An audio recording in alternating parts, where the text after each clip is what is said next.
Jake Masterson bought a collapsed barn for $10 and heard breathing in the darkness. The starving horse chained inside would cost him everything he had left. Before we continue, don't forget to subscribe to the channel, like the video, and comment where in the world you're watching from. Let's go. Jake Masterson had exactly $17.32 in his pocket when he saw the auction notice tacked to the bulletin board outside Mercy Creek's only feed store. The weathered paper fluttered in the October wind, its corners curled from weeks of exposure to the elements, but the words were still clear enough to read. Estate sale. Everything must go. No reserve prices. The old Henderson place, the one that had sat empty for 3 years since Martha Henderson passed away with no living relatives to claim it, was finally being liquidated by the county. Jake stood there for a long moment, his calloused hand resting on the worn handle of his truck door, studying that notice like it held the secrets of the universe. At 42 years old, he had learned that opportunities rarely announce themselves with trumpet fanfares and golden ribbons. More often they whispered from weathered paper on forgotten bulletin boards, waiting for someone desperate enough or foolish enough to listen. He qualified as both. The ranch where he had worked for the past 15 years had been sold to a development company out of Denver. In 60 days, the Rolling M would become luxury vacation homes for wealthy city folks who wanted to play cowboy on weekends. His boss, old Tom Mitchum, had broken the news with tears in his eyes and a severance check that would barely cover 2 months of expenses. At his age, with nothing but a lifetime of cowboy skills that the modern world seemed to value less with each passing year, Jake knew his options were narrowing like a trail in a box canyon. He pulled the notice down carefully, folding it into quarters and tucking it into the breast pocket of his denim shirt, right next to his heart. The Henderson place was 5 miles outside town, a piece of property he had driven past countless times without much thought. Martha Henderson had been a recluse in her final years, and the barn that dominated her small acreage had slowly surrendered to the prairie wind and time's patient destruction. But even abandoned and forgotten, a barn was still a barn, and Jake Masterson understood barns the way some men understood poetry or mathematics. The auction was scheduled for Saturday morning, which gave him 3 days to scrape together whatever money he could find. He drove home to his small rental cabin on the edge of town, the truck's engine making the concerning rattling sound that meant expensive repairs were lurking in his near future. The cabin was barely more than a room with a kitchenette, but it had served him well enough over the years. A man working sunrise to sundown on a ranch did not need much space for living. That evening, Jake counted his savings with the methodical care of someone who had learned to make every dollar stretch until it screamed. The coffee can hidden in the back of his closet contained $243 in crumpled bills and coins, his emergency fund for the emergencies that seemed to arrive with increasing frequency. Combined with the $17 in his pocket, he had exactly $260.32 between himself and whatever the future held. It was not enough to bid on land or a house, not even close, but maybe, just maybe, it was enough for an abandoned barn that nobody else wanted. He lay awake that night on his narrow bed, listening to the wind test the cabin's loose shingles, imagining what a man could do with a barn and enough determination. A workshop, maybe, where he could repair tack and saddles for the remaining ranchers in the county. A place to store hay and equipment if he could pick up day labor work. Something, anything that belonged to him in a world where everything seemed to be slipping away. Saturday morning arrived cold and clear, the kind of high desert autumn day that made the New Mexico sky look impossibly blue. Jake put on his best pair of jeans, the ones without patches on the knees, and his father's old dress boots that he had resoled twice, but still held a decent shine. He was not a vain man, but he understood that appearances mattered, especially when a man was trying to be taken seriously with $260 in his pocket. The Henderson place looked even more desolate than he remembered. The main house, A small adobe structure that had probably been charming once had partially collapsed on one side where the roof had given way to years of snow and neglect. Weeds had claimed what used to be a vegetable garden, and a rusted pickup truck sat on concrete blocks near what remained of a wooden fence. But the barn still stood, leaning slightly to the east like an old man favoring an arthritic hip. Its red paint faded to the color of dried blood, its doors hanging crooked on massive iron hinges.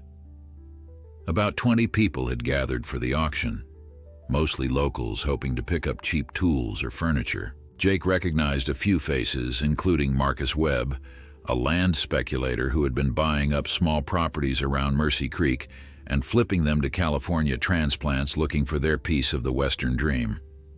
Marcus had money, the kind that came from inheritance and investments rather than sweat and calluses, and he wore it in his expensive boots in the confident way he surveyed the property like he already owned it.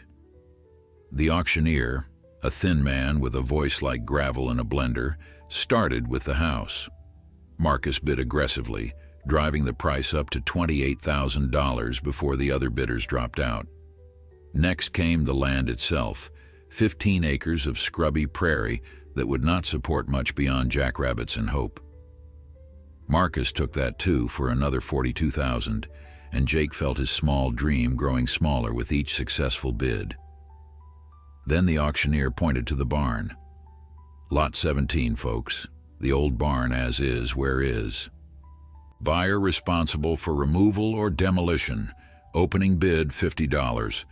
Jake's heart hammered against his ribs. $50 was possible. $50 was within reach. He raised his hand, feeling the eyes of the crowd shift to him with curiosity and something that might have been pity. The cowboy with patches on his work shirts, bidding on a barn that was probably worth less than the lumber it would take to tear it down. $50, we have 50, the auctioneer called out. Do I hear 75? The silence stretched out like a held breath. Jake dared to hope that maybe, just maybe, nobody else saw value in that leaning, weathered structure. Then Marcus Webb's voice cut through the morning air like a knife. $100. Jake's stomach dropped, but he raised his hand again. 150. Marcus turned to look at him directly, a calculating expression on his smooth face.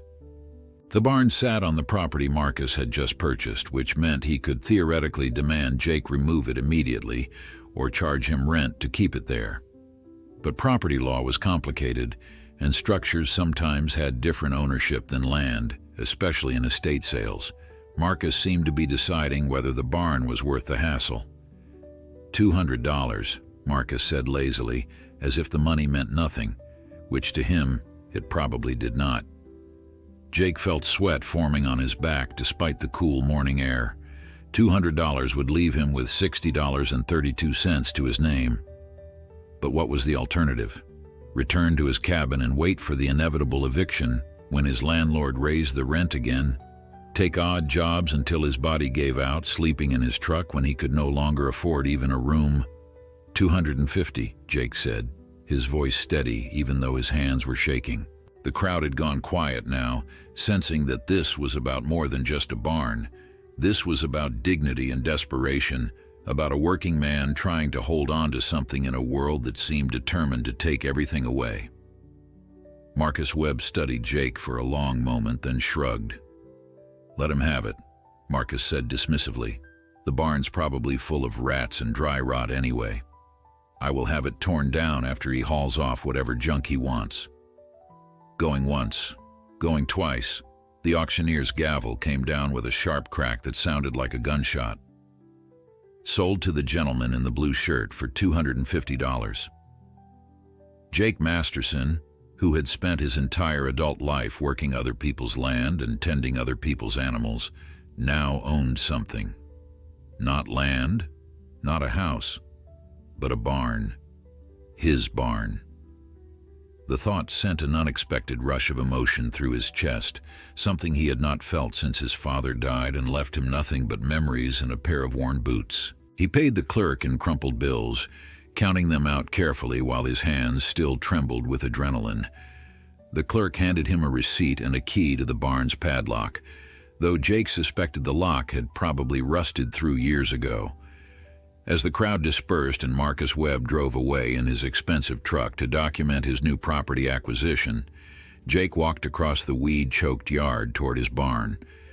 The doors protested when he pulled them open, hinges shrieking like wounded animals, and the smell that rushed out was a mixture of old hay, dust, and something else he could not quite identify. He stepped inside, letting his eyes adjust to the dimness, and felt the cool air settle around him like a familiar coat. The interior was larger than it looked from outside, with a loft above and several stalls along one wall. Broken tools hung from rusty nails, and bird nests crowned the rafters where swallows had raised generations of young. He was mentally cataloging what needed repair and what was salvageable when he heard it, a sound so unexpected that at first he thought he had imagined it. A soft nicker, followed by the unmistakable sound of a hoof striking wood. Jake froze, his heart suddenly racing again. He moved slowly toward the stalls at the back of the barn, his boots loud on the dirt floor, and what he saw in the last stall made him stop breathing entirely. A horse stood there, gaunt and shaggy, with a winter coat already growing in, but alive, very much alive. The animal turned its head toward him, and in the dim light filtering through the cracks in the barn walls, Jake could see intelligent brown eyes watching him with a mixture of fear and desperate hope. Jake stood absolutely still, afraid that any sudden movement would cause the horse to panic, or worse, that he would blink and discover this was some kind of hallucination brought on by stress and desperation. But the horse was real, solid and breathing, its ribs visible beneath a coat that had not seen a brush in months, maybe years. The animal shifted its weight, and Jake heard the rattle of a chain. Someone had left this creature here, chained in a stall in an abandoned barn, and by some miracle it had survived. His mind raced through the implications. Martha Henderson had been dead for 3 years. 3 years. Nobody could survive 3 years without food and water, which meant someone had been coming here, secretly caring for this horse even after the property was declared abandoned. But why? And who? And more importantly, why stop now? Unless they had not stopped. Unless Jake's purchase of the barn had interrupted a routine that had kept this animal alive. He approached slowly, speaking in the low, calm voice he used with nervous horses, the voice that had gentled countless spooked colts and anxious mares over his decades of ranch work. "Easy now, easy. I am not going to hurt you. Easy. I am. Just want to get a look at you, see what we are dealing with here." The horse watched him come closer, nostrils flaring to catch his scent, ears swiveling forward with cautious interest. As Jake got near enough to see clearly, his heart sank at the condition of the animal. The horse was a mare, probably 8 or 9 years old based on her teeth, a bay with a white star on her forehead that would have been striking if she was not so desperately thin. The chain attached to her halter was long enough to allow her to reach a trough in the corner of the stall, and when Jake looked closer, he saw the trough held water, relatively clean water, which meant someone had filled it recently, very recently, probably within the last day or two. A bucket hung on a nail nearby, empty now but showing traces of grain dust. Someone had been feeding her just enough to keep her alive, but not enough to let her thrive. Jake ran his hands over the mare's body with practiced efficiency, feeling for injuries or signs of illness beyond the obvious malnutrition. She flinched when he touched her withers, and he found an old saddle sore there, poorly healed and probably still tender. Her hooves were overgrown, cracked at the edges, desperately in need of a farrier's attention. But her eyes were clear, her breathing steady, and beneath the neglect and suffering, he could sense strength.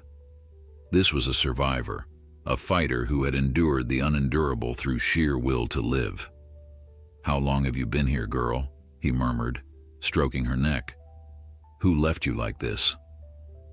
The mare leaned into his touch, starved for kindness as much as food, and Jake felt anger building in his chest. He had seen plenty of cruelty in his years working with animals, the casual neglect that came from ignorance or laziness, but this felt different. This felt deliberate. Someone had hidden this horse away, kept her just barely alive for reasons he could not begin to fathom. He needed to get her out of here, that much was certain. But taking her meant taking on responsibility he was barely equipped to handle. He had $10.32 left to his name, no property to keep her on, and in 60 days he would be unemployed. Feed for a horse, even one as thin as this, cost money. Veterinary care cost money. A farrier cost money. Everything cost money that Jake Masterson did not have. But leaving her was not an option. He could no more walk away from this suffering creature than he could stop breathing. Some things were not about money or practicality. Some things were about the kind of man you were when nobody was watching, when doing the right thing cost you everything you could not afford to lose. Jake found a lead rope hanging on one of the nails, tested its strength, then carefully unclipped the chain from the mare's halter and attached the rope instead. She followed him willingly enough, clearly desperate to leave the stall that had been her prison. Outside in the full light of day, she looked even worse than she had in the barn's dimness. Every bone in her body was visible, and her coat was matted with dirt and old sweat. His truck was parked near the road, too far away to lead her there on foot without attracting attention from anyone who might drive past. The last thing he needed was someone calling animal control before he could figure out what to do. He needed help, someone he could trust. Someone who understood horses and would not ask too many questions until Jake had time to sort through this impossible situation. Sarah Chen lived 2 miles down the road in a small ranch house with a barn and 10 acres that she ran as a boarding facility for other people's horses. Jake had done odd jobs for her over the years, mending fences and fixing water troughs, and she had always paid him fairly and treated him with the kind of respect that was increasingly rare in his world. More importantly, she had an empty stall and a heart that could not resist an animal in need. He loaded the mare into the back of his truck with some difficulty, the old vehicle not designed for livestock transport, but the horse was too weak to put up much resistance.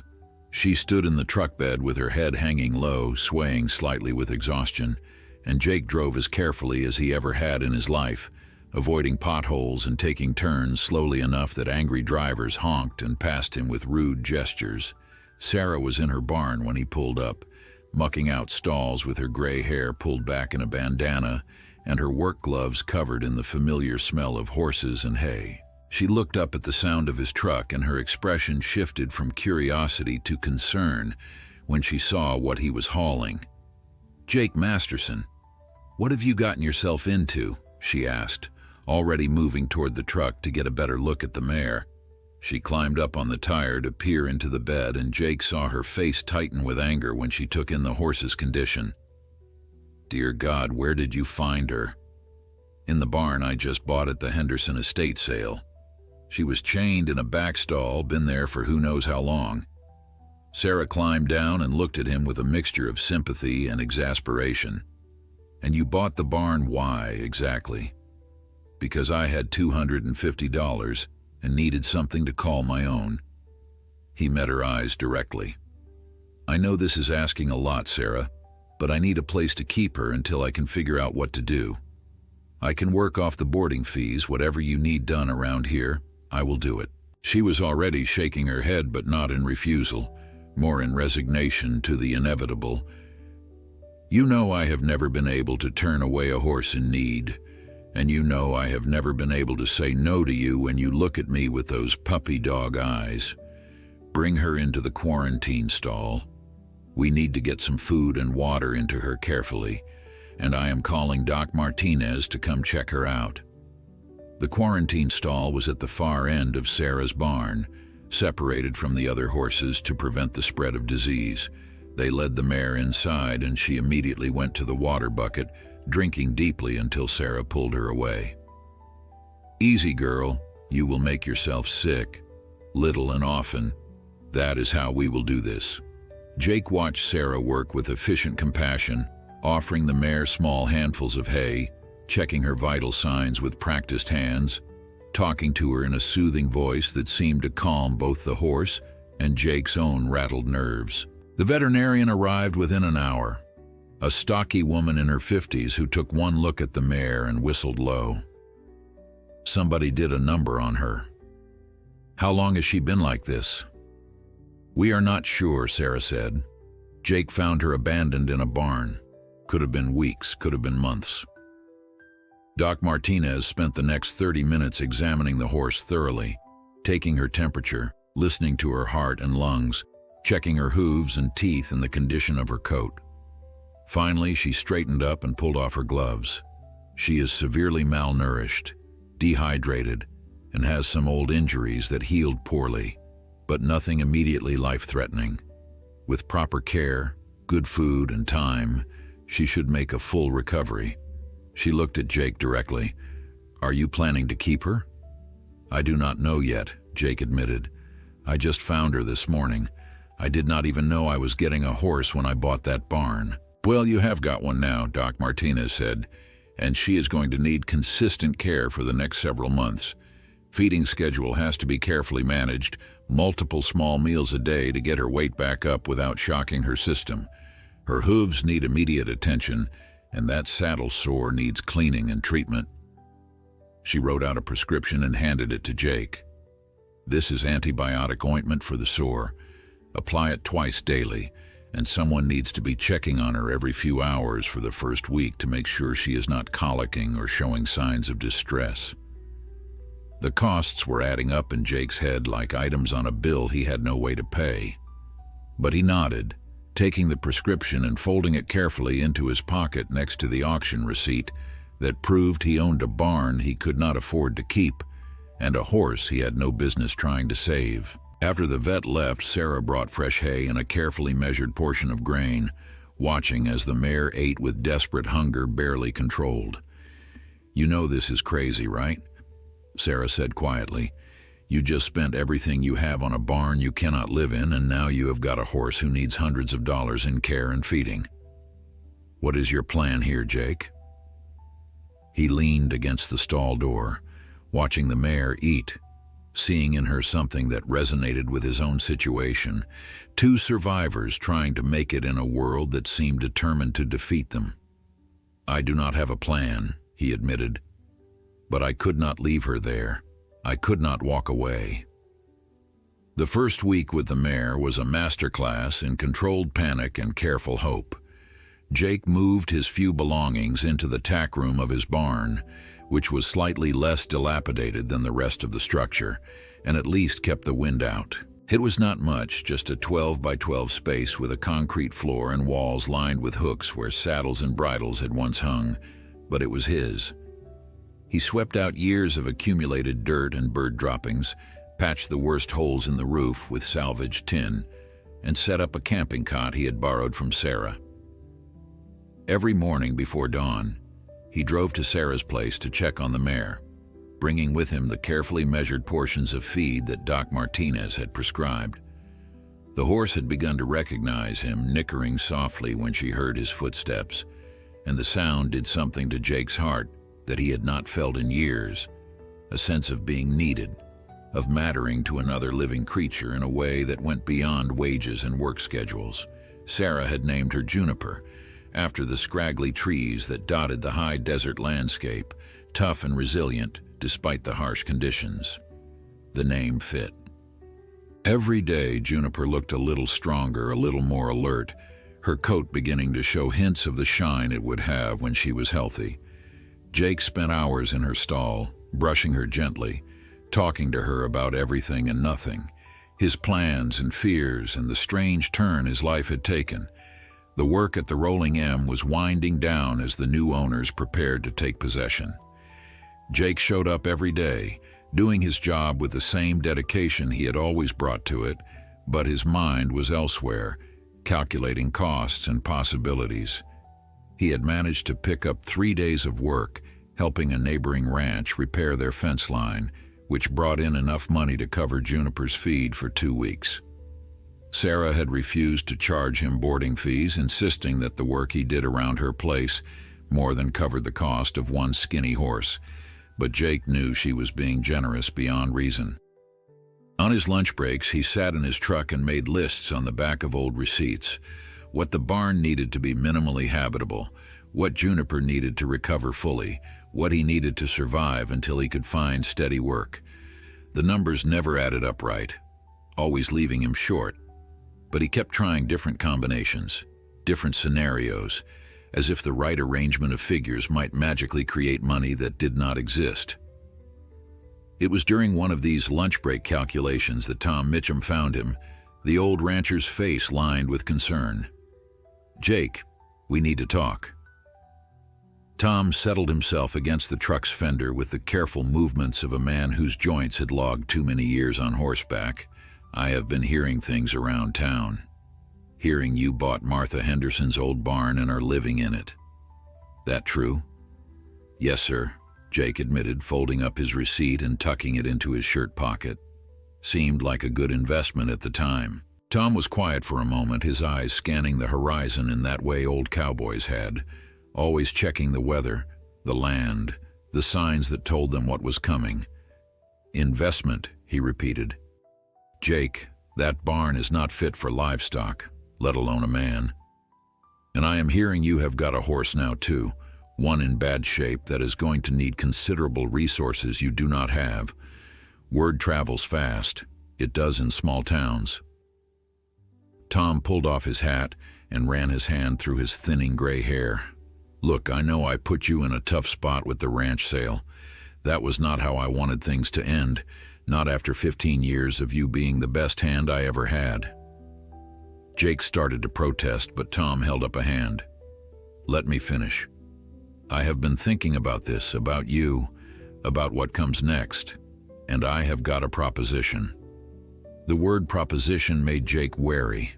In his experience, propositions usually benefited one party more than the other, and it was rarely the party that needed help. "What kind of proposition?"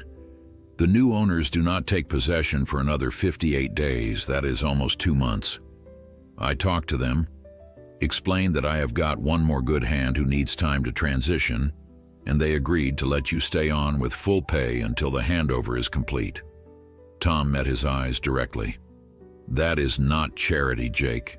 You have earned every penny I ever paid you, and more.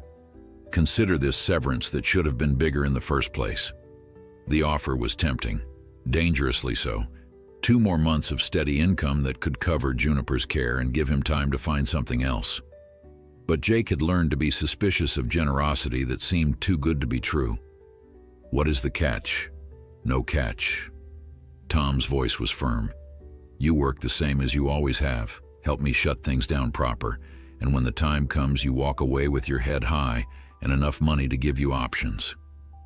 Jake felt something tight in his chest begin to loosen. Options. When had he last had options? "I do not know what to say." "Say yes, and then buy me a beer when this is all over and tell me what you did with that barn and that horse of yours." Tom replaced his hat and pushed himself off the truck. "Life has a way of working out, Jake, even when it looks like everything is falling apart. Sometimes, especially when it looks like that." The barn became Jake's evening project. After work, he would head there with borrowed tools and salvaged materials, patching holes, reinforcing beams, clearing out years of accumulated debris. The physical labor was exhausting after a full day on the ranch, but it was also therapeutic, a way of taking control of at least one aspect of his chaotic life. He discovered that the barn had good bones beneath the neglect. The main support beams were solid oak, and the foundation was surprisingly level. Someone, probably Martha Henderson's father or grandfather, had built this structure to last, and it had stubbornly refused to completely surrender to time and weather. The roof needed extensive work, but the frame was salvageable. The stalls, once cleaned and repaired, would be perfectly functional. The loft, if he could fix the stairs leading up to it, could even serve as living quarters that were considerably more comfortable than his current tack room arrangement. He was replacing rotted boards on the west wall when he heard a vehicle approaching. Visitors were rare out here, the Henderson place being far enough off the main road that nobody came by accident. He climbed down from his ladder to see Marcus Webb's expensive truck pulling into the yard, and his stomach tightened with apprehension. Marcus emerged from his vehicle with the casual confidence of a man who had never been told no in his life, surveying the barn with an expression that Jake could not quite read. "Masterson," he called out, "did not expect to find you actually working on this place. Thought you would just haul it away for scrap. I own it, so I figured I might as well make it useful." Jake kept his voice neutral, not hostile, but not friendly either. "Something I can help you with, Mr. Webb?" Marcus walked closer, his city boots collecting dust they were never designed to handle. "I've been thinking about our situation here. You own the barn, I own the land it sits on. That is an unusual arrangement, legally speaking, and it could get complicated." Jake had known this conversation was coming eventually. Property law in New Mexico was tricky when it came to structures versus land, and while he had a legal right to the barn, Marcus could make his life difficult in a dozen different ways. "I am happy to move it if that is what you want. Might take me some time to figure out the logistics, but I can get it done." "That is one option," Marcus agreed, stopping a few feet away and crossing his arms. "Or we could work out an arrangement that benefits both of us." Jake waited, knowing that whatever came next would have conditions attached. "I am planning to develop this property eventually, but that is a couple years down the road. In the meantime, having someone on site to keep an eye on things, maybe do some basic maintenance and keep squatters away, that has value to me. You could stay here, in the barn, rent-free, in exchange for acting as caretaker." It sounded too good to be true, which meant it probably was. "What is the real reason you are offering this?" Marcus smiled, but it did not reach his eyes. "Let us just say that a man in my position benefits from having goodwill in the community. Folks around here did not like seeing me buy up the Henderson place, thought I was some vulture swooping in. Having you here, the local cowboy trying to make something of himself, it softens my image. Plus, I genuinely do need someone to watch the property. We both get something we need." Jake considered the offer carefully. Marcus was right that it benefited them both, but there was something in the man's manner that made Jake uneasy, a calculation behind the friendly words that suggested Marcus always had angles Jake could not see. "How long would this arrangement last?" "Until I am ready to develop. Probably 2 years, maybe 3. I will give you 6 months written notice before I need you to vacate. You keep the place secure, handle basic maintenance, and we call it even. No rent, no utilities to worry about." Marcus extended his hand. "Do we have a deal?" The agreement with Marcus Webb changed everything and nothing at the same time. Jake now had legal permission to be on the property, which meant he could invest real effort into making the barn livable without fear of immediate eviction. But he also had a landlord of sorts, someone who could show up unannounced and make demands, someone who held all the power in their arrangement despite the handshake and the promises. The first major project was bringing Juniper home. She had been at Sarah's place for 3 weeks, and while the mare had made remarkable progress, gaining weight and energy with each passing day, Jake knew he could not impose on Sarah's generosity forever. The barn had one good stall that he had cleaned and repaired, with fresh straw and a water trough that he filled twice daily from the old well that, miraculously, still produced clean water. Sarah helped him transport Juniper in her horse trailer, driving slowly over the rutted roads while Jake followed in his truck. When they arrived at the barn, Juniper stepped out cautiously, her head high and alert, taking in her new surroundings with obvious interest. She was still too thin, her ribs visible beneath her winter coat, but she no longer looked like a creature hovering at death's door. Her eyes were bright, her movements stronger, and when Jake led her into the stall, she explored it thoroughly before settling in to eat the hay he had prepared. "This is good," Sarah said, surveying the barn's interior with an approving nod. "You have done a lot of work here in just a few weeks. It is starting to look like a real operation." "Just trying to make it functional," Jake replied, though he felt a swell of pride at her words. "Still got a long way to go, but at least it is not falling down around my ears anymore." After Sarah left, Jake stood in the barn with Juniper, feeling the weight of responsibility settle over him like a familiar coat. This horse was depending on him now, completely and utterly. If he failed to feed her, if he could not afford the farrier or the vet, if he made the wrong decisions, she would suffer for it. The thought was terrifying and energizing in equal measure. That evening, as the sun set over the high desert in spectacular shades of orange and purple, Jake sat on an overturned bucket outside the barn and ate his dinner of canned beans and bread. It was not much, but it was enough, and for the first time in months he felt something that might have been contentment. He had a roof over his head, a horse to care for, and work that would last another month and a half. The future was uncertain, but the present was manageable. The mystery of who had been caring for Juniper before Jake found her continued to nag at him. Someone had kept that horse alive for months, maybe longer, feeding her just enough to survive but not enough to thrive.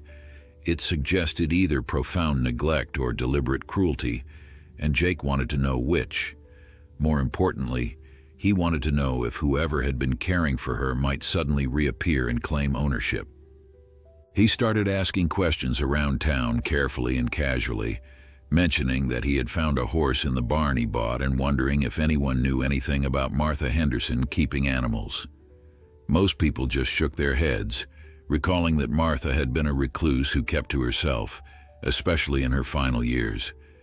But at the feed store, old Charlie Morrison, who had lived in Mercy Creek his entire 78 years, had a different story to tell. Martha had a grandson, Charlie said, leaning on the counter with the air of a man settling in for a good tale. Nobody saw much of him, but he would show up every few months, stay a couple days, then disappear again. Name was Derek, I think. Had that look about him, you know, the kind that is always working an angle, always looking for easy money. Jake felt his stomach tighten. "You know where I can find him?" Charlie shrugged. "Last I heard he was in Albuquerque, but that was a year ago. Could be anywhere by now." "Why do you ask?" "Just curious about the property history," Jake said, keeping his voice casual, trying to piece together what the place was like before it got abandoned. But the seed of worry had been planted. If this Derek character was Martha's grandson, he might have had access to the property even after her death. He might have been the one keeping Juniper alive, and if so, he might come back looking for her. The question was whether he had any legal claim to a horse left on property he no longer owned. Jake stopped by the sheriff's office the next day during his lunch break, a small building on Main Street that served more as a community center than a serious law enforcement facility. Sheriff Linda Morales was behind her desk, working through paperwork with the resigned expression of someone who had long ago accepted that bureaucracy was unavoidable. "Jake, what brings you in?" She gestured to the chair across from her desk. "Please tell me you are not here to report Marcus Webb for something. That man generates more complaints than the rest of the county combined." "Nothing like that," Jake assured her, settling into the chair. "I wanted to ask about property law, specifically about livestock found on property after it has been sold." Linda set down her pen and gave him her full attention. "This about that horse you found in the Henderson barn?" Word really does travel fast. Jake managed a small smile. "Yes, ma'am. I'm trying to figure out if anyone has a legal claim to her, or if finding her on property I purchased means she is mine now." The sheriff pulled out a legal pad and started making notes. "Tell me everything, from the beginning." Jake walked her through the whole story: the auction, finding Juniper chained in the stall, the evidence that someone had been caring for her, the rumors about Martha Henderson's grandson.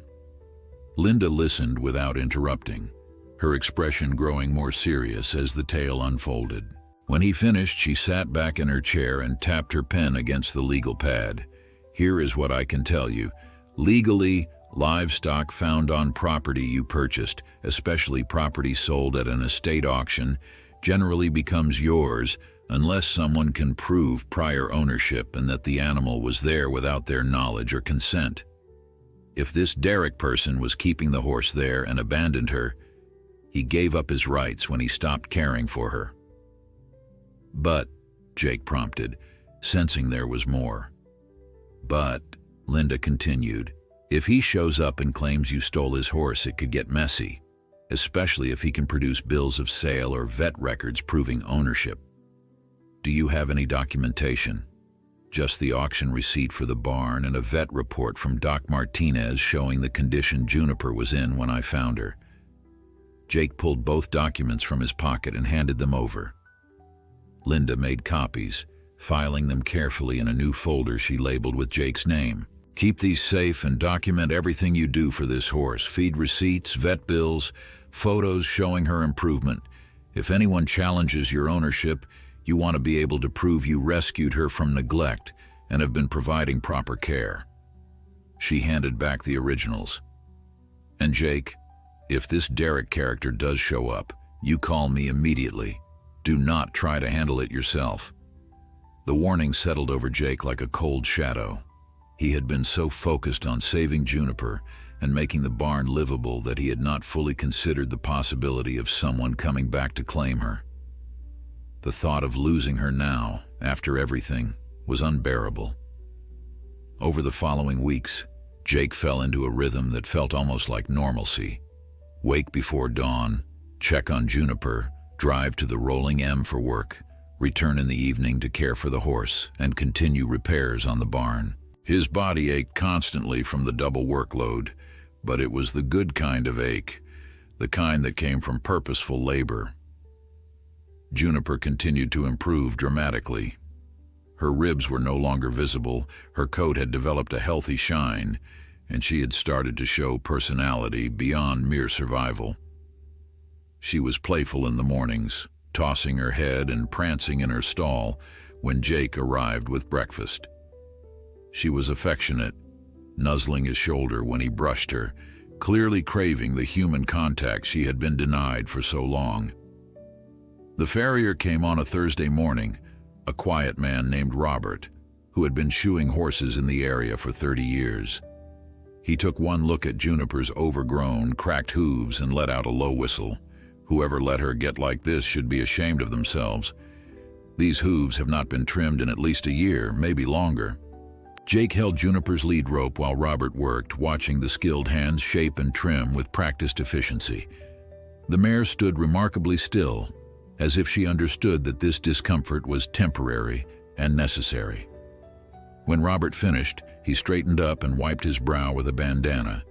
"That is the worst of it, but she is going to need regular maintenance every 6 weeks to get these hooves back to proper health. I will give you a discount since you are clearly trying to do right by her." The discount still amounted to more money than Jake wanted to spend, but he paid without complaint. Juniper deserved proper care, and complaining about the cost would not change what needed to be done. After Robert left, Jake led the mare out of the barn for the first time since bringing her home. He had been letting her recover, building her strength with good food and rest, but she was ready now for gentle exercise. The morning was cool and clear, the kind of high desert autumn day that made everything seem possible. Juniper stepped carefully on her newly trimmed hooves, testing them against the packed earth, then seemed to realize how much better they felt. She tossed her head and pranced sideways, energy flowing through her body in a way Jake had not seen before. He laughed, a sound that surprised him with its genuine joy, and let her move in wide circles around him at the end of the lead rope. They walked like that for half an hour, Jake letting Juniper explore her new territory while keeping her controlled and safe. She sniffed the juniper bushes that grew near the barn, investigated a pile of old fence posts with cautious curiosity, and watched the hawks circling overhead with alert interest. By the time they returned to the barn, both of them were breathing hard and feeling better than they had in a long time. It was later that same day when Jake's past caught up with him in the form of a dusty sedan pulling into the yard. He was in the barn organizing tools when he heard the car door slam, followed by footsteps approaching. A man appeared in the doorway, backlit by the afternoon sun, so Jake could not immediately see his face. "Looking for Jake Masterson," the man said, his voice carrying an edge that put Jake immediately on guard. "That is me." Jake set down the wrench he had been holding and moved toward the light, getting a better look at his visitor. The man was in his 30s, lean and restless with the kind of energy that spoke of substances or schemes or both. His clothes were too nice for the dusty rural road he had driven down, and his eyes darted around the barn with calculating interest. "You are?" "Derek Henderson." The name hit Jake like a fist to the stomach. This was Martha Henderson's grandson, the one who had probably been keeping Juniper alive in her prison. The one who might try to claim ownership of the horse that Jake had rescued and nursed back to health. "I heard you bought my grandmother's barn." "That is right." Jake kept his voice neutral, not hostile but not welcoming. "Bought it at the estate auction fair and legal." Derek nodded, his eyes still scanning the barn's interior. "I am not here about the barn. I am here about the horse." Jake felt his jaw tighten. "What horse would that be?" "Do not play stupid with me, cowboy." Derek's voice hardened. "The bay mare that was in the back stall. I left her here for safekeeping, and now I hear you have been telling people you found her abandoned. That is my horse, and I want her back."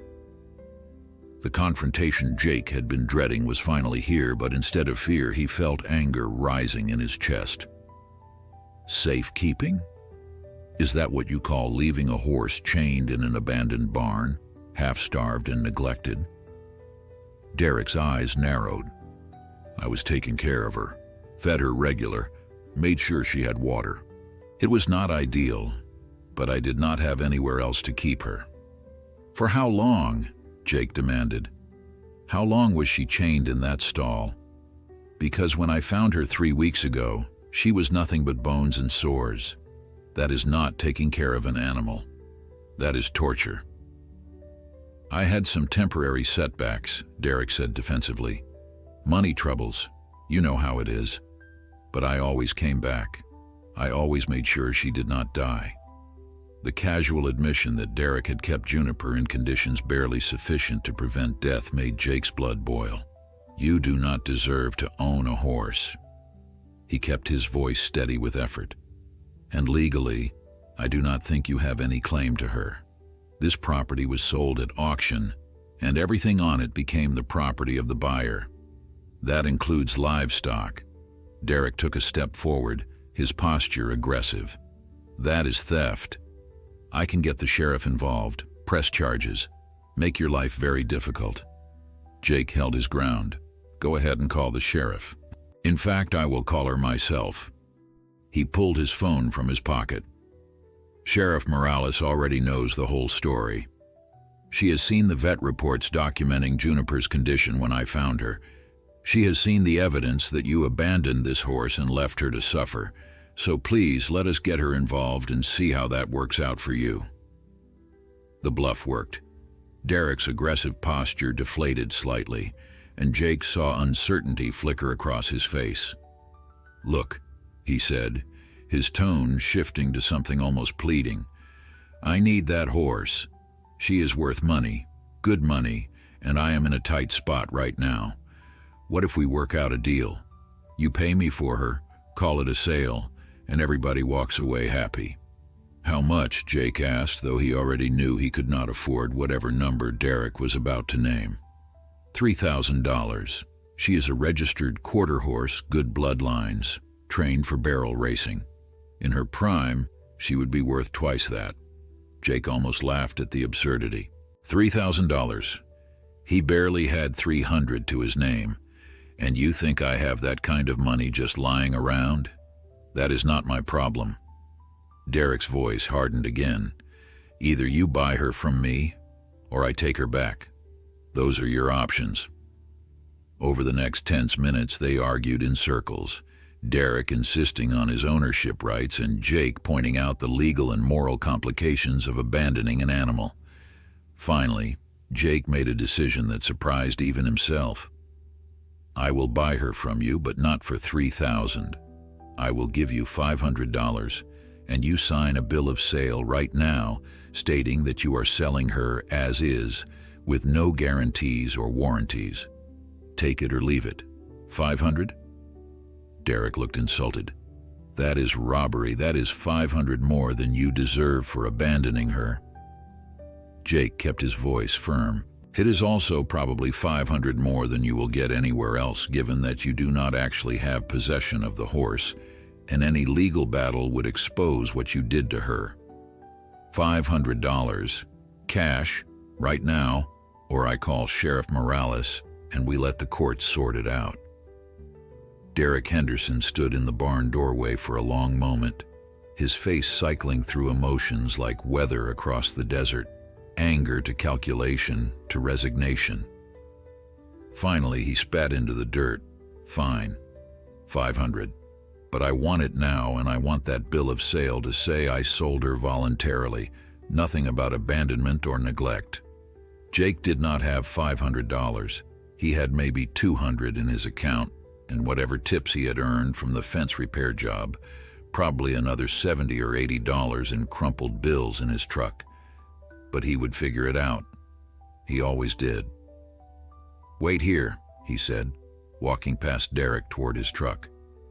His emergency cash was hidden in an old coffee can under the seat, money he had been saving for the next crisis that always seemed to arrive sooner than expected. He counted it twice to be sure. $83. Combined with what was in his account, he was still more than $200 short. His hands were shaking as he pulled out his phone and called Sarah Chen, hating himself for having to ask but seeing no other choice. Sarah answered on the second ring, her voice warm and familiar. Jake, what is wrong? You only call in the middle of the day when something is wrong. I need to borrow money. The words came out harder than he intended. $220, and I need it today. I know I have no right to ask, but Juniper's former owner just showed up demanding her back, and I can buy her outright if I can scrape together $500. There was a pause on the other end.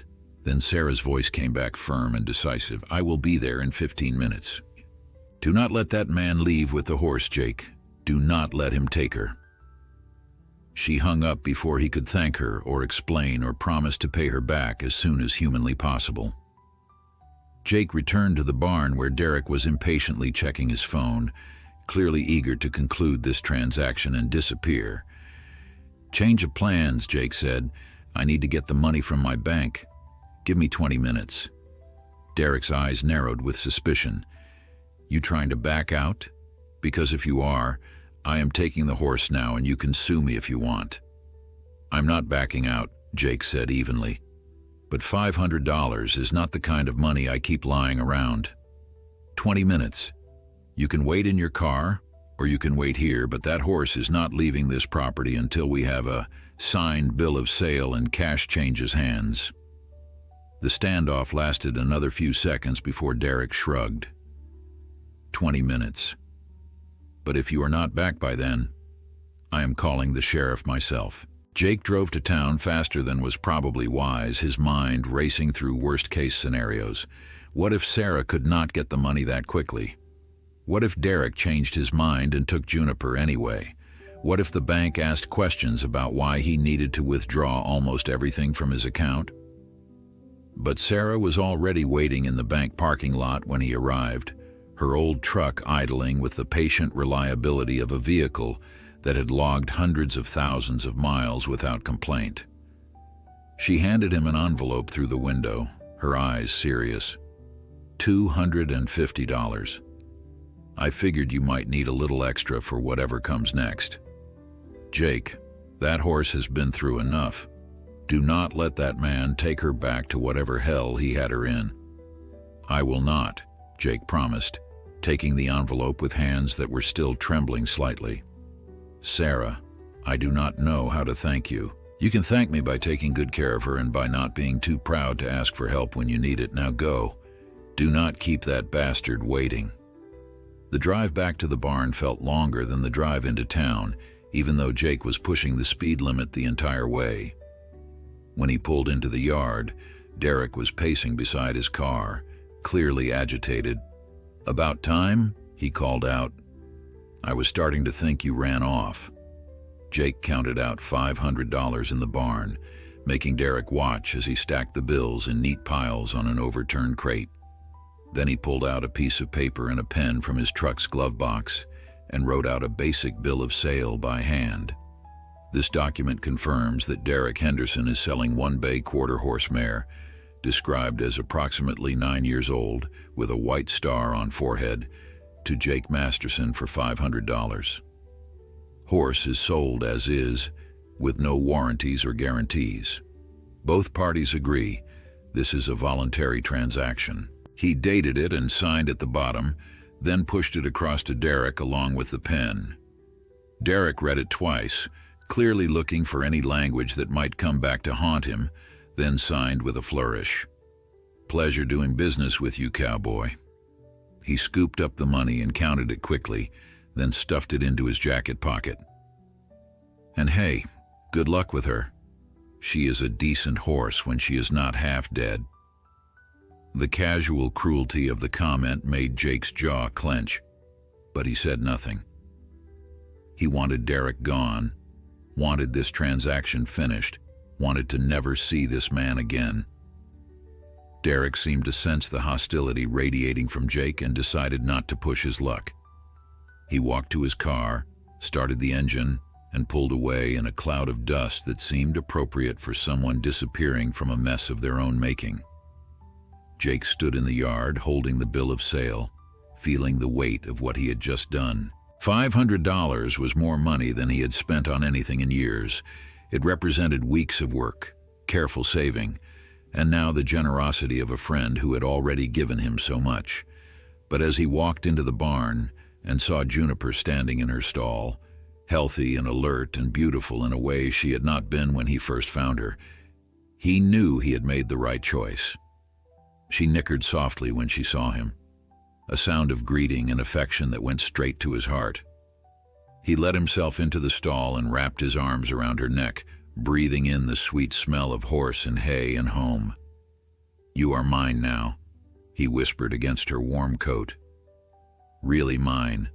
Nobody can take you away." That evening, after he had finished his chores and made sure Juniper was settled for the night, Jake sat on the porch of his barn and looked out over the darkening prairie.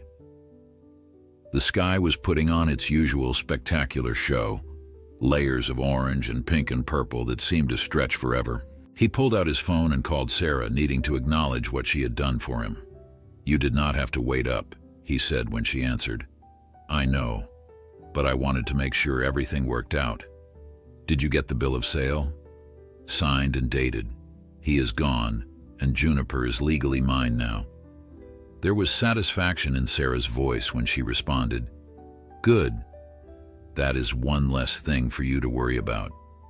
Now you can focus on getting her fully healthy and figuring out what comes next for both of you." "What comes next is me paying you back," Jake said firmly. "Every dollar, Sarah, with interest, if you will let me." She laughed, a warm sound that made the evening feel less lonely. "Jake Masterson, if I worried about getting paid back for every kindness I have shown over the years, I would be the richest and most miserable woman in New Mexico. You owe me nothing except the promise to keep doing right by that horse and yourself." The final month at the Rolling M passed in a strange mixture of sadness and anticipation. Jake worked alongside men he had known for years, all of them processing the end of an era in their own ways. Some had already found new positions at other ranches, willing to commute longer distances for steady work.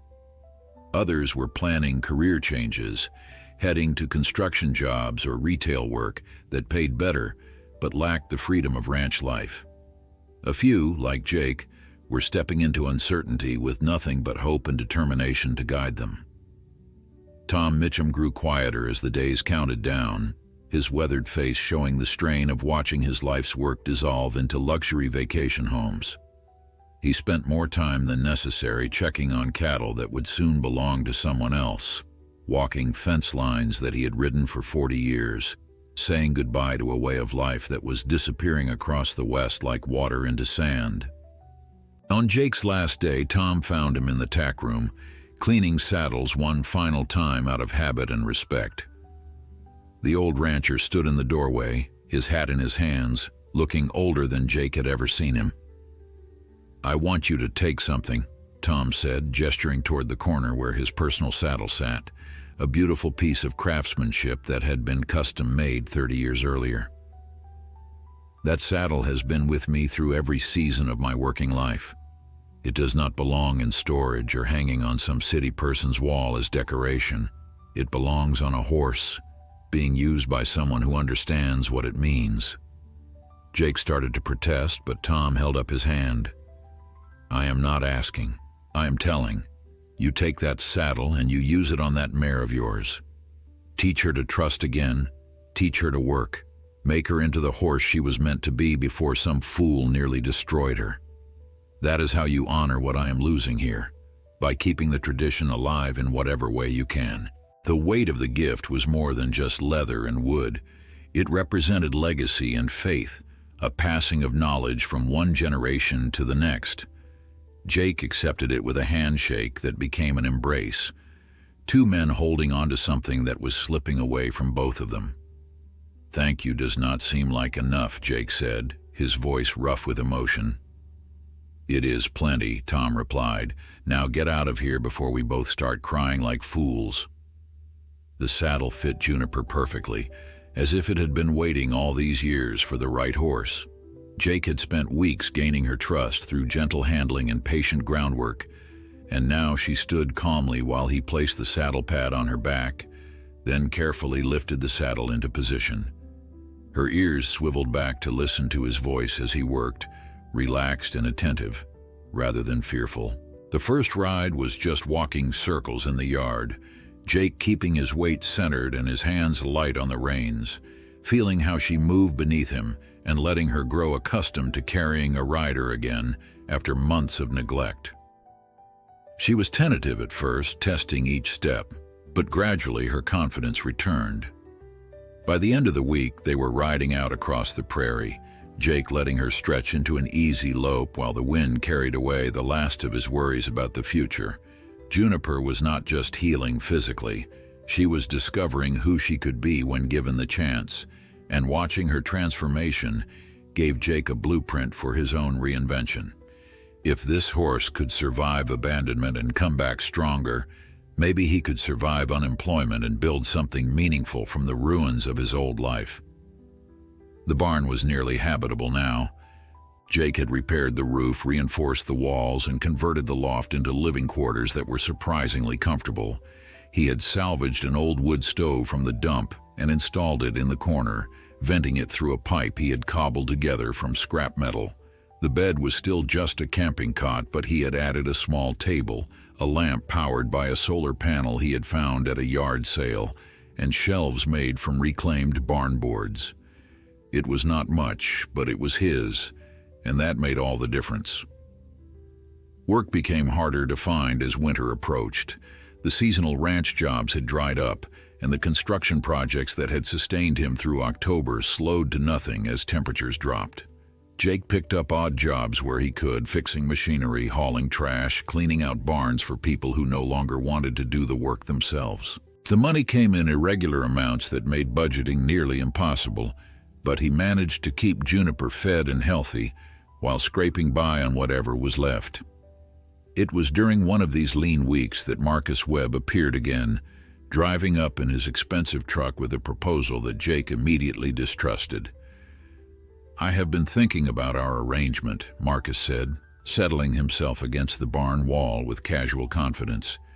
"You have done good work here, getting this place cleaned up and secured. Better than I expected, honestly." "I appreciate that," Jake said carefully, waiting for the other shoe to drop. "But I was wondering if you might be interested in taking on some additional responsibilities." Marcus gestured toward the 15 acres that surrounded the barn. "I am planning to fence this whole property in the spring, get it ready for development. I could use someone to oversee that project, make sure the contractors do quality work, handle any issues that come up. Pay would be decent, and it would give you steady income through the winter and into next year." The offer was tempting, dangerously so, but something about Marcus's manner made Jake hesitate. "What kind of development are you planning? Luxury homes, small lots, high-end finishes?" Marcus's eyes gleamed with the vision of profit. City people are willing to pay premium prices for a piece of the authentic West, especially if it comes with modern amenities. This property has great views and decent access. It could be worth millions once it is properly developed. Jake felt something tighten in his chest. He was living on borrowed time in a barn that sat on land destined to become vacation homes for wealthy strangers. The work Marcus was offering would essentially be helping to destroy the rural character of the area that Jake valued most. But the alternative was watching his bank account dwindle to nothing, while hoping something better came along. "How much are we talking about?" he asked, hating himself for even considering it. $3,000 for the winter, Marcus said. January through March, overseeing the planning and initial fence installation. After that, we can discuss additional work, depending on how the project progresses. Jake did his mental calculations quickly. $3,000 would cover Juniper's feed and care through the hardest months, give him breathing room to look for better work, maybe even let him pay Sarah back for her loan. It was practical, sensible, the smart thing to do. "Can I think about it?" he asked. "Sure, but do not take too long." Marcus pushed himself off the wall and headed toward his truck. "I need an answer by next week." Jobs like this do not wait around for people to make up their minds. After Marcus left, Jake sat on the barn steps and watched the sun set, feeling the weight of decisions he did not want to make. Juniper came to the fence of her paddock and nickered softly, reminding him that he was not making choices just for himself anymore. He had responsibilities, a horse depending on him, a future that needed building even if the foundation felt shaky. That evening, he called Sarah and laid out the situation, needing her perspective on something he could not see clearly himself. Sarah listened without interrupting while Jake explained Marcus's offer, the money involved, and his conflicted feelings about taking work that would ultimately contribute to the destruction of the rural landscape he loved.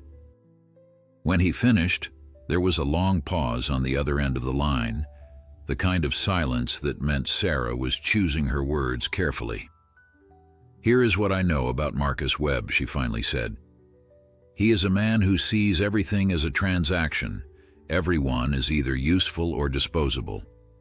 If he is offering you this job, it is because he needs something from you beyond simple labor.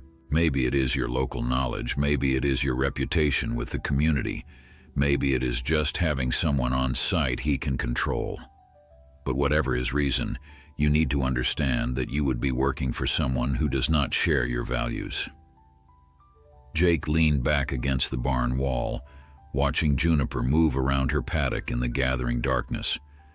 "I know all that, but Sarah, I am running out of options. Winter is coming, work is scarce, and I have responsibilities now. Sometimes you have to make compromises to survive." "There is a difference between compromise and complicity," Sarah replied, her voice gentle but firm. "Taking that job would not just be about putting food on the table. It would be about actively participating in something that goes against everything you believe in. And Jake, I have known you long enough to know that kind of contradiction eats at a person from the inside. The money might solve your immediate problems, but what does it cost your soul?" The question hung in the cold air, and Jake did not have a good answer. He had been so focused on the practical aspects of survival that he had not fully considered the moral weight of his choices. But Sarah was right. He could feel it in his gut, that taking Marcus's money would mean selling something more valuable than his labor.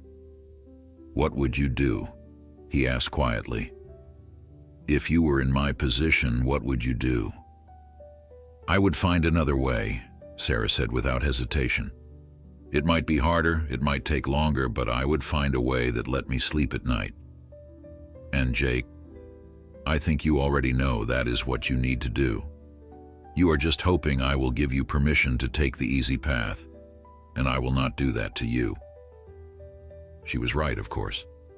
Some part of him had been hoping she would tell him the job was fine, that he was overthinking things, that survival justified any compromise.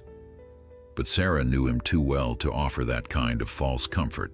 After they hung up, Jake sat in the darkness for a long time thinking about paths not taken and choices that defined who you became. His father had worked honest jobs his entire life, never making much money but always able to look himself in the mirror. That legacy was worth more than $3,000 and a winter of steady work. The next morning, Jake drove to Marcus's office in town, a converted storefront that had been decorated with expensive furniture and abstract art that looked out of place in rural New Mexico. Marcus was on the phone when Jake arrived, gesturing for him to take a seat while he finished a conversation about property values and development timelines. When he finally hung up, he turned to Jake with an expectant smile. "So, have you thought about my offer?" "I am flattered, but I have to decline," Jake said, keeping his voice steady and professional. "I appreciate you thinking of me, but I do not think I am the right person for that kind of work." Marcus's smile faded into something cooler and more calculating. "Mind if I ask why? You seemed interested when we talked." "It is not about the money or the work itself," Jake said carefully. "It is just not a good fit for me right now. I hope you can understand." For a moment, Marcus just looked at him, and Jake could see the man reassessing him, shifting him from the useful category to something less friendly. "That is disappointing. I thought we had a good arrangement going, mutually beneficial, but if you are not interested in opportunities when they come along, I guess that is your choice." The implied threat was subtle but unmistakable. Jake had just rejected Marcus's offer, which meant he was no longer useful, which meant their caretaker arrangement might be in jeopardy. But Jake had learned a long time ago that some compromises cost more than they saved, and he was willing to accept the consequences of choosing his principles over his comfort. "I appreciate everything you have done, letting me stay on the property and all," Jake said, standing to leave. "If our arrangement needs to change, I understand. Just give me whatever notice you need to, and I will figure something else out." He drove back to the barn feeling lighter despite the uncertainty he had just invited into his life. Turning down Marcus's money meant he was back to scraping by on odd jobs and hope, but at least he would be doing it on his own terms. Juniper was waiting for him when he got back, and he saddled her up for a long ride across the prairie, letting the cold air and the rhythm of her gait clear his head. They rode for hours, Jake letting Juniper pick the trail while he watched the landscape roll past.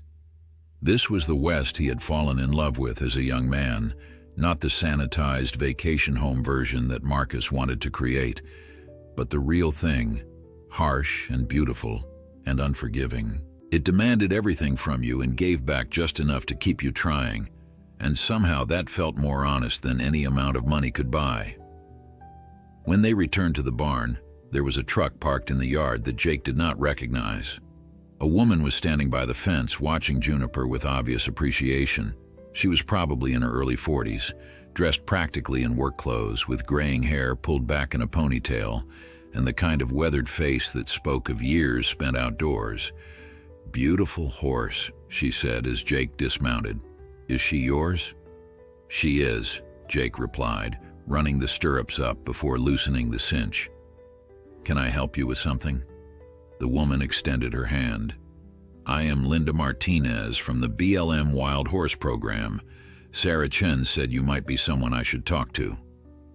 Jake shook her hand. his mind racing to figure out why the Bureau of Land Management's wild horse coordinator would be looking for him. "Sarah sent you?" "She did." Linda leaned against the fence, her eyes still on Juniper. "We have a situation that needs someone with your particular skills and circumstances, if you are interested in hearing about it." "I am listening," Jake said, unsaddling Juniper and leading her into the barn. Linda followed, and as Jake worked through the familiar routine of caring for his horse, she explained what had brought her to his door.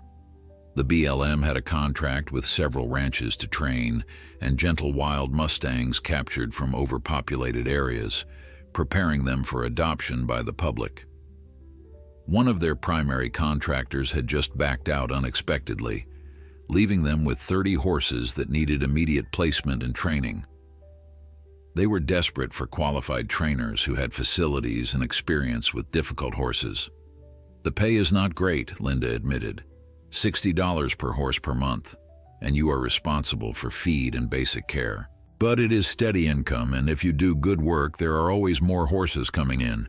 Plus, successfully trained Mustangs can earn you adoption fees and sometimes breeding rights if they are exceptional animals." Jake did the math quickly in his head. $60 per horse per month meant he would need at least 10 horses just to cover basic expenses, and that was assuming he could keep his own costs minimal. But the real question was capacity. How many wild Mustangs could he realistically train and care for in his single-stall barn with limited resources? "How many horses could I take?" he asked, running his hand along Juniper's neck as she munched hay contentedly. Linda walked around the barn, assessing the space with a professional eye. "Right now you have got one good stall, but this barn could easily support 4 or 5 more with some modifications. Plus, you have got land for paddocks outside. If you are serious about this, I would say you could start with 3 or 4 horses and build up from there as you prove yourself. The timeline would be tight. Linda needed horses placed within 2 weeks, which meant Jake would have to work day and night to get the barn ready for multiple animals. He would need to build temporary paddocks, repair additional stalls, establish feeding and watering systems, and somehow find money for supplies he could barely afford. But as he looked at Juniper, healthy and trusting after being rescued from neglect, he realized this was exactly the kind of work he was meant to do. "I will take 4 to start," he said, surprising himself with the decisiveness of the statement. "Give me 10 days to get set up, and I will be ready." Linda smiled, the first genuine warmth he had seen from her. "Sarah said you were the type to take on impossible challenges." I am glad she was right. "I will send you the contracts and paperwork tonight, and we can schedule delivery for 2 weeks from today. These horses are going to need patience and skill, Jake. They have never been handled, never known kindness. You will be starting from scratch with animals that have every reason to fear and distrust humans." "That is okay," Jake replied, watching Juniper settle into her stall for the evening. "I know something about starting over from scratch." The next 10 days were a blur of exhausting labor. Jake worked from dawn until well past dark, building 3 additional stalls using reclaimed lumber from the collapsed portions of Martha Henderson's old house. He constructed paddock fencing from T-posts and wire he bought on credit from the farm supply store, promising to pay once the BLM money started coming in. He repaired water troughs, reinforced gates, and created a feeding system that would allow him to care for multiple horses efficiently. Sarah appeared on the 3rd day with her truck loaded with supplies, hay bales, feed buckets, halters, and lead ropes that she claimed were extras she did not need. Jake knew she was lying, knew she had bought them specifically for him, but he had learned to accept help when it was offered with genuine kindness. Tom Mitchum showed up on the 5th day with 2 of his former ranch hands, and together they spent an entire day installing proper gates and building a loading chute that would make handling wild horses safer for everyone involved. Even Sheriff Morales stopped by, ostensibly to check on how things were going, but actually to drop off a stack of old horse blankets and some training equipment that had been sitting in the evidence locker for years after an animal cruelty case was resolved. The community was rallying around him in ways that made Jake's throat tight with emotion he could not quite express. He had spent so much of his life feeling like an outsider, like someone who did not quite fit anywhere, and now he was discovering that he had been building connections all along without realizing it. Marcus Webb drove by twice during that week, slowing down to watch the activity but never stopping. Jake could feel the man's disapproval radiating across the distance, but he was too busy to care about Marcus's opinions.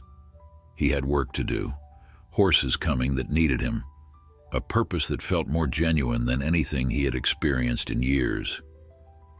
On the morning of the 14th day, Linda Martinez arrived with a massive trailer carrying 4 wild Mustangs, 3 mares, and 1 young gelding, all of them terrified and dangerous in their fear.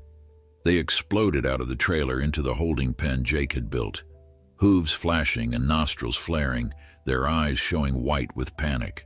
They were smaller than Juniper, rougher in appearance with shaggy coats and untrimmed hooves, but they carried themselves with a wild dignity that took Jake's breath away. "These are some of the lucky ones," Linda said, watching the horses circle the pen in frantic unison, captured from overpopulated ranges in Nevada where they were competing with cattle for limited resources. Without the BLM program, they would have been left to starve or shot as nuisances. Now they have a chance at life if you can gentle them enough to make them adoptable. Jake stood at the fence, not trying to approach or interact, just letting the horses see him and smell him and understand that he was not an immediate threat. They were magnificent creatures, survivors shaped by harsh conditions and natural selection, and he felt a kinship with them that went beyond species. "What are their stories?" he asked quietly. Linda consulted her clipboard. "The bay mare is about 6 years old, came in pregnant but lost the foal to stress during capture. The buckskin mare is older, maybe 10, been out there her whole life and will be the hardest to gentle. The paint mare is young, just 3, never been touched by human hands. And the gelding," she pointed to a compact dun-colored horse with a black mane, "is 4 years old, strong bloodlines if you can trace them back far enough." Over the following weeks, Jake discovered that training wild Mustangs required a completely different approach than working with domestic horses. These animals had no reason to trust humans, no history of positive interactions to build upon. Every step forward had to be earned through patience and consistency, through showing them day after day that he meant no harm. He started by simply being present in their space, sitting quietly in the corner of their pen, while they gradually grew accustomed to his scent and voice. The buckskin mare, whom he named Storm for her temperamental nature, took the longest to show any interest in him. She would stand at the far side of the pen, watching him with suspicious eyes, ready to bolt at the slightest provocation. But Jake had learned patience from Juniper, had discovered that sometimes the most damaged creatures needed the most time to heal. The paint mare, Hope, was curious despite her fear, approaching cautiously to sniff at his boots before dancing away in panic. The bay mare, called Juniper's Echo because of her similar coloring and sad backstory, seemed to understand that Jake had saved horses before and might save her too. And the gelding, Desert, possessed a proud independence that Jake respected even as he worked to soften it. Juniper watched the newcomers with intelligent interest, and Jake noticed that the wild horses seemed calmer when she was near, as if her presence provided proof that humans could be trustworthy. Winter arrived with the kind of cold that made every morning a test of will. Jake woke before dawn in his loft, his breath visible in the air, despite the wood stove burning through the night. The routine was always the same now. Feed the horses, check water troughs for ice, spend hours working with each Mustang individually, building trust one careful interaction at a time. The work was exhausting and often frustrating, but it filled something in Jake that had been empty for years. By January, Hope had accepted a halter and was learning to lead, her natural curiosity overcoming her fear faster than Jake had expected. Echo had bonded with Juniper, often standing beside her at the fence as if learning how to be a domestic horse through observation. Desert remained proud and independent, but had stopped trying to kick when Jake entered his space, which qualified as significant progress. Only Storm held out, maintaining her distance and her suspicion, though Jake noticed she had started eating the treats he left near her water trough.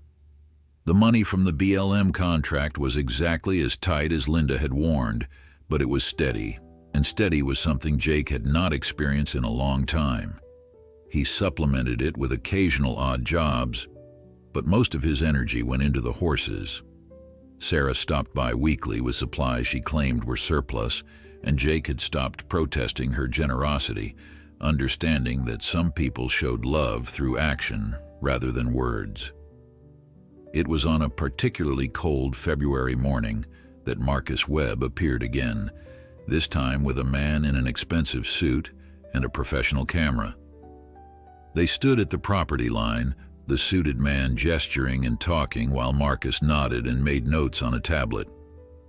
Jake watched them from the barn, a sick feeling growing in his stomach. The 6-month notice period Marcus had promised was still months away, but something about this visit felt ominous. That evening, Jake found an envelope tucked into his door, official-looking and heavy with legal weight. Inside was a letter from Marcus's attorney, informing him that the property development timeline had accelerated and Jake would need to vacate within 60 days. The letter was polite but firm, citing the original agreement's clause about notice periods being contingent on development schedules. Marcus was exercising his right to terminate their arrangement, and Jake had 2 months to figure out where 5 horses and his entire life would go next. He sat on the barn steps with the letter in his hands, watching the sun set over the prairie and feeling the familiar weight of displacement settling over him again. Just when things had started to stabilize, just when he had found work that mattered and a purpose that felt genuine, the ground was shifting beneath him once more. The cruel irony was that he had turned down Marcus's development job to preserve his principles, and now those same principles had cost him his home. The next morning, Jake drove to Sarah's place, the letter folded in his pocket and a plan forming in his mind that felt both desperate and necessary. She was in her barn office working through paperwork with reading glasses perched on her nose, and she looked up when Jake knocked on the open door. Her expression shifted immediately from pleasant to concerned when she saw his face. "Marcus is kicking me out," Jake said without preamble. 60 days to vacate. I need to find somewhere to keep 5 horses and myself, and I need to find it fast. Sarah removed her glasses and gestured for him to sit. "Tell me everything." He laid out the situation completely. The accelerated development timeline, the letter from Marcus's attorney, the impossible task of finding affordable property that could support his Mustang training operation. Sarah listened with the patient attention she always gave to serious problems, and when Jake finished, she was quiet for a long moment, her fingers steepled beneath her chin in thought. "I have 10 acres behind my barn that I've been thinking about developing," she finally said. "Nothing fancy, just a small house and maybe some additional stabling. I am getting older, Jake, and maintaining this whole operation by myself is getting harder every year. What if we made a deal? You build what you need on that land, help me run this place, and we split the boarding income and training fees 50-50. You would be a partner, not an employee." The offer was so unexpected, so generous, that Jake could not immediately process it. "Sarah, I cannot accept charity." "This is not charity," she interrupted firmly. "This is business. I need help. You need a place to work. Your Mustang training brings in steady income, and your skills with difficult horses complement what I already offer. Together we could build something bigger than either of us could manage alone. Plus," she added with a slight smile, "I am tired of worrying about you freezing to death in that barn loft."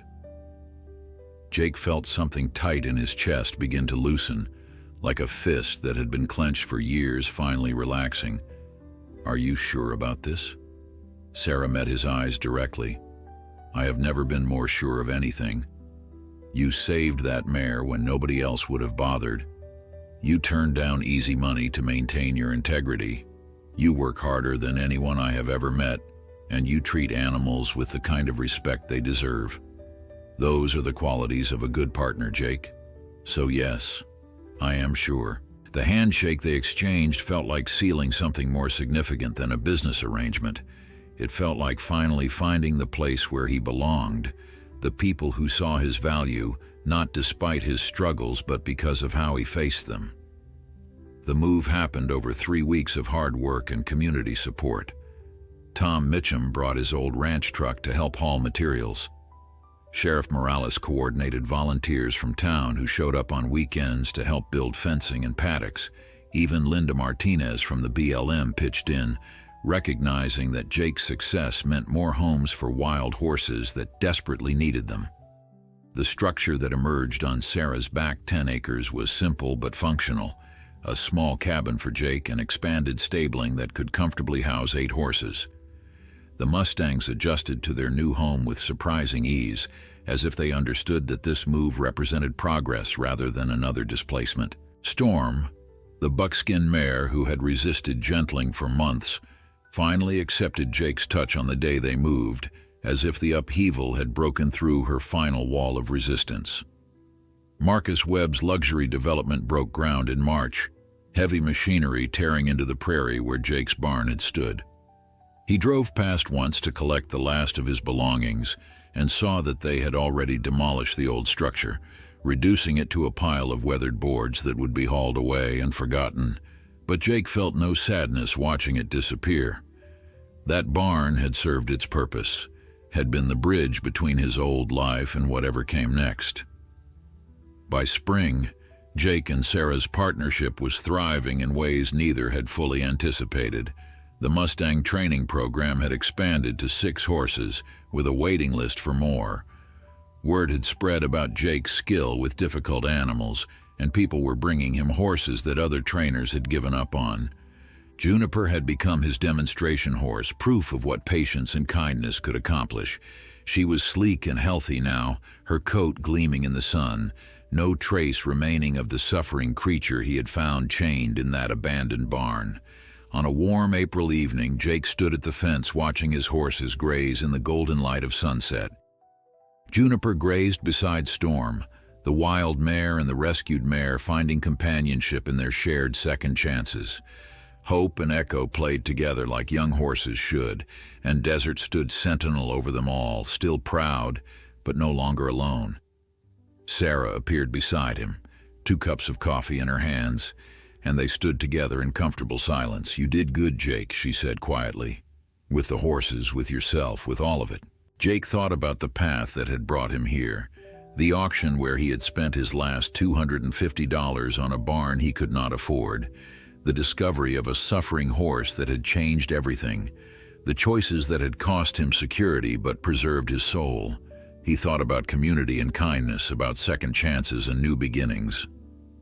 "I just did what needed doing," he replied. "No," Sarah corrected gently. "You did what was right, even when it was hard.